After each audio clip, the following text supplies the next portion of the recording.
My name is Waylon Lewis with Elephant Journal, and I have a huge present for our community and for everyone who has come. I'm honored to be with one of my favorite human beings, Sharon Salzberg. Welcome. Thank you so much. Yeah, and I mean that. You have given so many gifts to the world, and you have a new gift, which is real change, mindfulness to heal ourselves and the world. I think we could say that twice. Real change, mindfulness to heal ourselves and the world. That seems pretty timely, given that we're going through this, hopefully, anti-racism moment where we are seeing where all of us are being forced, finally, again, to see the societal structures that support racism and within ourselves and within society. We're going through this COVID moment. We have a president who seems to love egging on conflict. There's so much uncertainty in this world. How on earth can mindfulness address any of that? That's a very big question, and it is a crucial question because, as you know, you and I were chatting informally. I said every word of the book, except the new preface, was written before the pandemic, let alone the protests. And when the publication date was delayed, I asked the publisher if I could write a new preface to somehow try to contextualize what was going on. And it was delayed partially because of the pandemic. Yes, it was delayed, I think, because of the pandemic. It was originally going to come out in June, and now it's September 1st. And my overriding question for myself in trying to write the preface was, what's still true? In a time of enormous upheaval and uncertainty and anxiety and grief and so many things, exhaustion, anger, what's still true? And so I really looked deep within my own experience of some really timeless teachings from originally the Buddhist tradition for me, and into what I really consider time-tested methods, the things that have supported me to look for love instead of hate, to see love as a power instead of a weakness, to be able to sit with some really difficult, terrible feelings of my own and not collapse into them. The ability to remember that I can look for joy. It's not shameful, that it's actually, we all need resilience and restoration and a way of healing, and that is an important part of it. And so I was really, because of this assignment to write the new preface, brought back to what I really have been relying on myself. So, and when you said we look for joy, often we look for joy as a society by shopping online or by watching Netflix or by trying to escape. This kind of looking for joy is not an escape. Is that correct? Yeah, although, I mean, I must admit, I shop online and I watch some Netflix, so it's not like punishing ourselves for that, but it's understanding we're something that is not so fleeting and that can give us a really renewed sense of being alive and having some sense of inner sufficiency. In the Buddhist tradition, when they talk about generosity, material generosity, they talk about the best kind of generosity comes from a sense of inner abundance, or at least inner sufficiency, because then it's just like a natural overflow. It's not best done from obligation or, being in public view and feeling I have to present myself as a certain kind of person. And that holds for generosity of the spirit, remembering to thank somebody, paying attention to somebody, offering our time, our service, our efforts to help. It's got to come from somewhere inside. And that's not like a shameful thing. That's just like common sense. It's science that we need to be able to restore this sense of inner abundance, or at least inner sufficiency, in order to sustain an effort.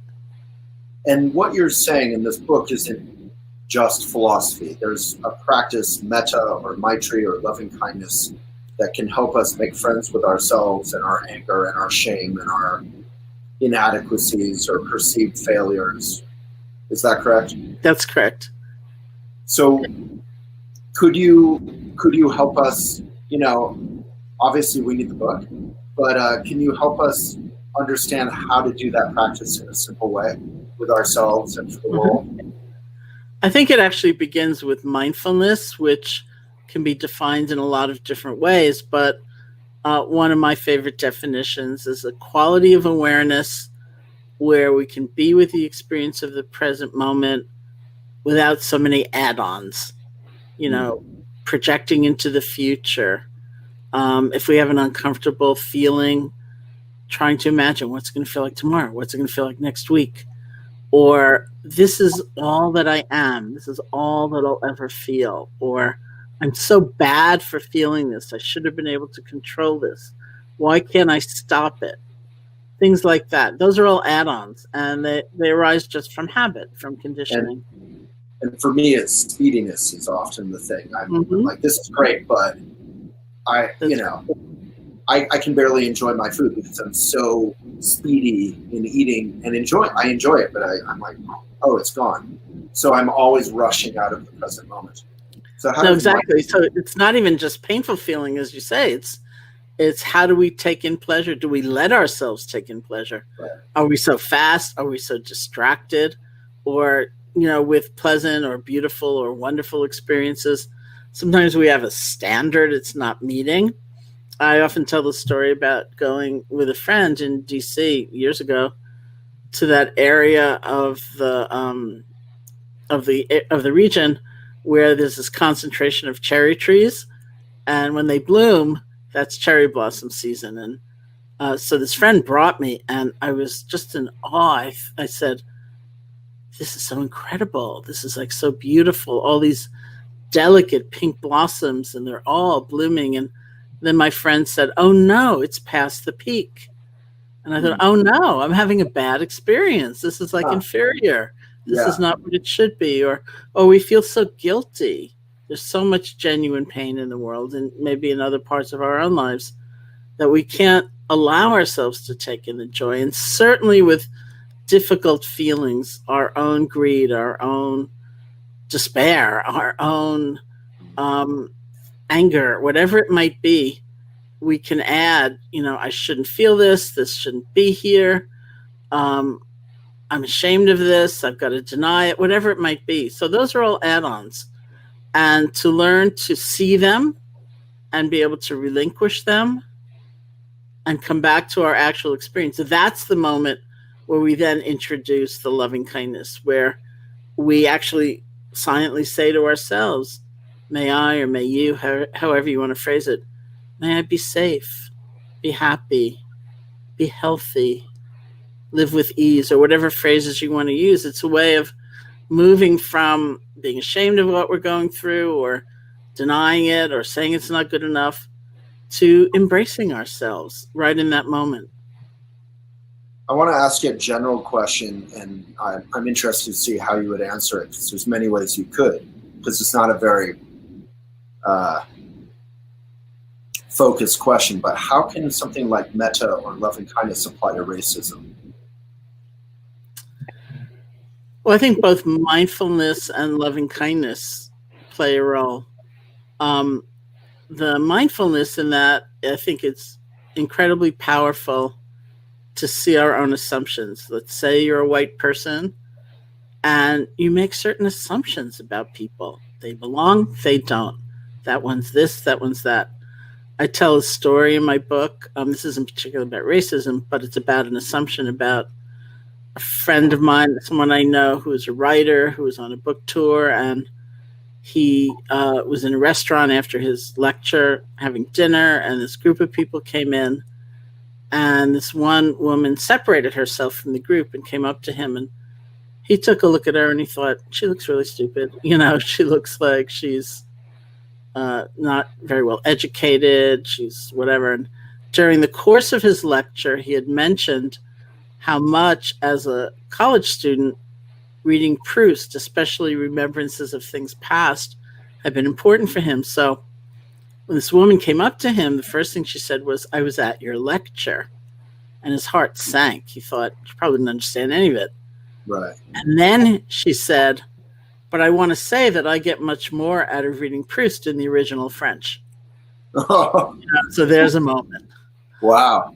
So we do that all the time. We make assumptions about people that we don't even see. And that's prejudging, prejudice. Yeah, exactly. And so to be mindful enough to see those things as they arise and to have a kind of questioning attitude. Do I know that, or am I just assuming that? Is that necessarily true? Is that what I heard from this other person?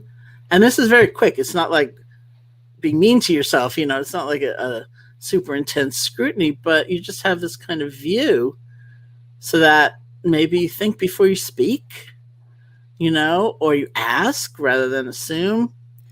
So that helps. And then loving kindness is the dissolution of the constructs that we hold of self and other and us and them, which are constructs, and they might be useful in some levels of reality, sure.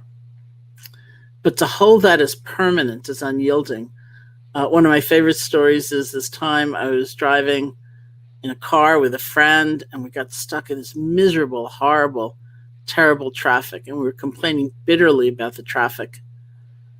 And then my friend turned to me and said, we're the traffic too. And I thought, oh, right. What's this idea that I am central? Like I own the roads and you interlopers are in my way. Right. Get off my road. Right. We're the traffic too. They're probably complaining about us. So that sense of centrality and marginalization starts to fade in the practice of loving kindness. And it's more like we than us versus them. And a lot of the anger toward other comes from not having made friends with ourselves. We project our life's problems on. They're caused by other people. We can't take any kind of responsibility. We can't make friends with ourselves and heal and be kind to ourselves. So we project anger at other people. Yeah, and we don't know how to use anger, often. I mean, because I learned this largely from Vajrayana Buddhism, and Tibetan Buddhism, where it's this understanding that we can capture the energy of the anger without necessarily being embroiled in the burning and the narrowness of view. It's like, if you think of the last time you were really angry at yourself, however long ago that was, and you just bring it up right now, it's not a time where you also think, you know what?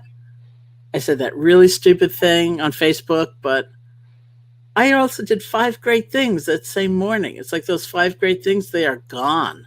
Right. So that's one of the problems with not feeling anger, but being lost in anger, that we can be in this very narrow view and we miss so much.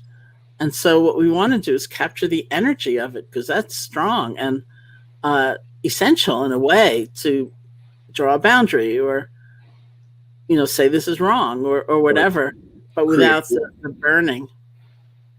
Yeah, or to create real change. Right, well, like what we've seen with the anti-racism movement is using that anger to say, we are not okay with these assumptions that society is founded on that perpetuate this kind of racist inequity. We've had enough. And same with climate change. You see that with Greta Thunberg. So we have a couple questions from the audience, and I want to encourage everyone to ask as many questions as you want while we have Sharon here. It's a great honor. And everyone say where in the world you're from, and I will relay any questions that make any sense. So from Nicole, what do we do when we feel depressed every day? Like I've been in this depression ever since my father died, and I was 11 when he died, and I am 25 now. So what do you do with a kind of lifelong path of depression around that?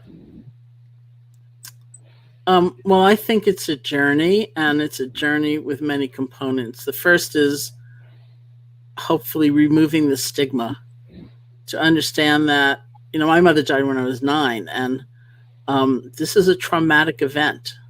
And depending on other surrounding circumstances, it can be like super traumatic. Like when my mother died, I went to live with my paternal grandparents, and they had a certain kind of conditioning, and they were Eastern European immigrants, and they felt it would be inappropriate to ever mention her, that would hurt me even more. And so there was this strange silence surrounding my world. And it took me the practice of meditation many years later to begin to understand just those different components. And so somebody once defined trauma as a normal reaction to an abnormal situation. And so it's not wrong, it's not bad to have this kind of residue over a traumatic event, but healing is also important. If you don't define it as, undoing my wrongness or something like that. And I think there are many modalities one can explore. Meditation certainly can be. Community is important. Therapy can be very important. Medication can be helpful. I mean, there are lots of things that one can do in a spirit of self-compassion, not like I'm bad and I need to get good, something like that. So there's some quality, and there's a conflict inherent in that of like this, I want to fix or I want to heal this depression. I don't want to continue to be lost in it for my whole life. But at the same time, you have to make friends with the depression and stop regarding it as an enemy. Yeah, I mean, that's the beginning of healing, really. And not meaning that's step one and then we never think of it again. That's an important component of healing, because I think what most people experience is that it's not a process, let's say from the meditative point of view, it's not a process so much of never having things arise anymore, but relating to them so differently that we're not imprisoned by them. And we get imprisoned in two ways. One is by just diving in, being overwhelmed by what's coming up, identifying with it, being defined by it. The other way we get imprisoned is hating what we're feeling and trying to push it away and make it go away and being ashamed of it. They both lock us in. And so learning how to have a very different relationship, maybe the very beginnings of depression or the signal, time to take long walks, time to call my friends, time to let my friends help me. There's so many things that can change that attitude. I was just recently talking to my friend Sylvia Borstein. I was recording something with her, and she is one of my colleagues, and she describes herself. This is not exactly about depression, but it's a similar process. She describes herself as a recovering catastrophizer. She's in her 80s now. She said if she would call one of her adult children, say, and they didn't answer the phone, her first thought was they must be dead. It was never like they're taking a shower, or maybe they fell in love. They don't feel like talking to their mother. They must be dead. And she was so haunted by those thoughts for so long that's how she got into meditation practice. So now she says she might have those same thoughts, but she can laugh at them, or she can know that's the signal to be kinder to herself, and not freak out. So don't feel despairing or dismayed if the old patterns keep coming back. Our work is to really change how we relate to them. Oh, I love that. That's funny, because even in my own life, I have anxiety or I have speediness, as I mentioned. Same things come up that are kind of on some level like curses on your life. And you always want to get away from them, or I don't know, just like smother them in a way. And but you just have to, like you said, make friends with yourself and make friends with these things coming up and relate to it differently. Pema Chodron says the truth will come up again and again and chase you or something until you've made friends with it, something like that. But yeah, that's really helpful. We can't expect the problem to go away. Our relationship to it, the problem changes. Thank you. So Tess on Facebook says, I need to focus on the joy in people and nature and not focus so much on the virus and rage over our president and eating me up. So that's a common question. I'd like to back up Tess there and say, how is this not just positivity, where we're sort of avoiding thinking about hard things like the virus or rage over the president, because they're kind of destroying our mental well-being. But this isn't good vibes only. So what is this? What are we doing here? Or what would you advise Tess? Well, to give a plug for positivity for a moment. Okay. I don't mean denial or glossing over pain or being conflict avoidant, but a friend of mine, Barbara Fredrickson, who researches positive states, she's at the University of North Carolina. She has this theory. It's called the Fredrickson theory of broaden and build. And it's about positive states, cultivating positive states like loving kindness. She does a lot of research on loving kindness and generosity, gratitude, things like that. And the first thing she said is that if we cultivate those states, it will broaden our perspective. It will give us a sense of expansion, a sense of possibility. And I understood that right away because I thought about what is it like with the opposite states. And I don't mean just feeling anger or fear or sorrow. I mean being locked in to those states. Our world shuts down. Everything gets very small.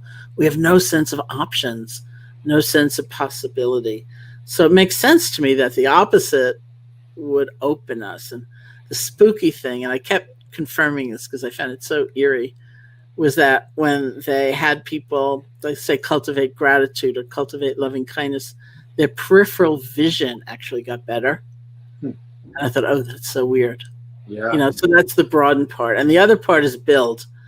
If we cultivate these states, it will give us a sense of inner resilience, inner strength, inner capacity. And if you think about the stress dynamic, it's a dynamic. There's the stressor, the incident, the circumstance, and there's what it's being met with.